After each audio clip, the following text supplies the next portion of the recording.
നമസ്കാരം, ചാനൽ 91 ന്യൂസിലേക്ക് സ്വാഗതം. മലയാള സിനിമാ മേഖല വളരെ സമ്പൽ സമൃദ്ധമായ ഒരു വസന്തകാലത്തിലൂടെയാണ് കടന്നു പോകുന്നത്. നമ്മുടെ സിനിമയെ മറ്റു ഭാഷകളിലേക്ക് റീമേക്ക് ചെയ്ത് ഹിറ്റാക്കുവാൻ വേണ്ടി കാത്തിരിക്കുന്ന ഹിന്ദി, തമിഴ്, തെലുങ്ക് സിനിമാ രംഗം എന്ന അഭിമാന നേട്ടം കൂടി നമുക്ക് സ്വന്തം. സാമ്പത്തിക നേട്ടവും സിനിമാ വിജയവുമാണ് ഇതിന് പിന്നിൽ. ബ്ലസ്സി സംവിധാനം ചെയ്ത ആടുജീവിതം എന്ന സിനിമ ലോക ക്ലാസിക്കുകളിലേക്ക് ഇടം പിടിക്കുന്ന തരത്തിലുള്ള വിജയമാണ് നേടിയിരിക്കുന്നത്.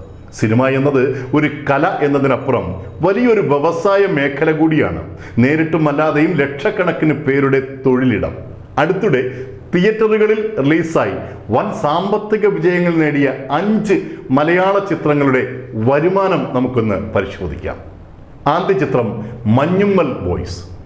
ചിദംബരത്തിന്റെ സംവിധാനത്തിൽ സൗബിൻ ഷാഹിർ, ശ്രീനാഥ് ബാസി, ബാലു വർഗീസ് എന്നീ യുവനിര താരങ്ങൾ അഭിനയിച്ച് ഗംഭീര വിജയമായി മാറിയ ചിത്രം 41 ദിവസങ്ങൾ കൊണ്ട് തിയേറ്ററുകളിൽ നിന്ന് നേടിയത് 220 കോടി രൂപയാണ്.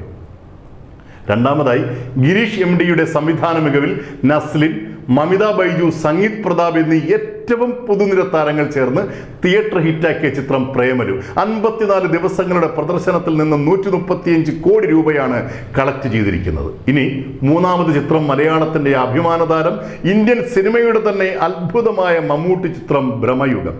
ബ്ലാക്ക് ആൻഡ് വൈറ്റ് പാറ്റേണിൽ രാഹുൽ സദാശിവന്റെ സംവിധാനത്തിൽ മമ്മൂട്ടിക്കൊപ്പം സിദ്ധാർത്ഥ് ഭരതൻ, അർജുൻ അശോകൻ എന്നിവരുടെ അഭിനയ മികവിനാലും സംവിധാനത്തിന്റെ കൃത്യത കൊണ്ടും സാങ്കേതിക മികവാലും മലയാള സിനിമാ പ്രേമികൾ ഹൃദയപൂർവ്വം സ്വീകരിച്ച ഭ്രമയുഗം എന്ന സിനിമ 48 ദിവസത്തെ ഷോകളിൽ നിന്നും 85 കോടി രൂപയാണ് വാരിക്കൂട്ടിയത്. ഇനി പറയുന്നത് മലയാള സിനിമയുടെ അഭിമാനമായി മാറിയിരിക്കുന്ന ആടുജീവിതത്തിന്റെ വമ്പൻ കളക്ഷനാണ്. 12 വർഷത്തെ നിരന്തര പരിശ്രമ കാത്തിരിപ്പിന് ശേഷമാണ് പ്രശസ്ത മലയാളം എഴുത്തുകാരൻ ബെന്യാമിന്റെ ആടുജീവിതം എന്ന യഥാർത്ഥ ജീവിത കഥാപുസ്തകം ബ്ലസ്സി സിനിമയാക്കുന്നത്. ഈ സിനിമയിലെ തന്റെ കഥാപാത്രങ്ങളെ രൂപപ്പെടുത്തിയെടുക്കുവാനായി പൃഥ്വിരാജ് നടത്തിയ കഠിനമായ തയ്യാറെടുപ്പുകൾ ഇന്ത്യൻ സിനിമ മാത്രമല്ല ലോക സിനിമാ രംഗം ആദരവോടെ അത്ഭുതത്തോടെയാണ് വീക്ഷിക്കുന്നത്. പൃഥ്വിരാജിനൊപ്പം അമല പോളും ഗോകുലും ഈ സിനിമ വിജയത്തിന്റെ ഭാഗമായി. ആടുജീവിതം എന്ന ഈ അത്ഭുത ചലച്ചിത്രം കേവലം 6 ദിവസങ്ങൾ കൊണ്ട് 65 കോടി രൂപയാണ് നേടിയെടുത്തിരിക്കുന്നത്. ഒരു ചിത്രം കൂടി പറഞ്ഞങ്ങ് അവസാനിപ്പിക്കാം. മിഥുൻ മാനുവലിന്റെ സംവിധാനത്തിൽ പുറത്തിറങ്ങിയ ഒരു കുറ്റാന്വേഷണ കഥയാണ് എബ്രഹാം ഓസ്ലർ.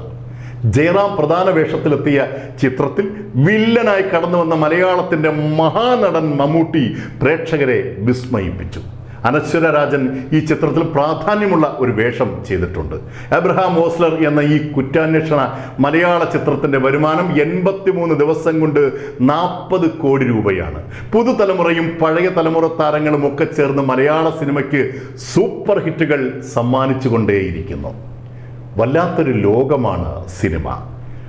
വെളിച്ചത്തിൽ ചിത്രീകരിച്ച് ഇരുട്ടിൽ പ്രദർശിപ്പിക്കുന്ന മായിക കല. സിനിമ കാണുന്നതും ഒരു സാംസ്കാരിക പ്രവർത്തനത്തിന്റെ ഭാഗം തന്നെ. സിനിമ കാണുവാൻ വളഞ്ഞ വഴികൾ തേടാതെ പരമാവധി തിയേറ്ററുകളിൽ തന്നെ പോകാം നമുക്ക്. നമ്മുടെ സ്വന്തം മലയാള ചിത്രങ്ങളുടെ മഹാവിജയത്തിനായി നന്ദി. News desk, channel 91.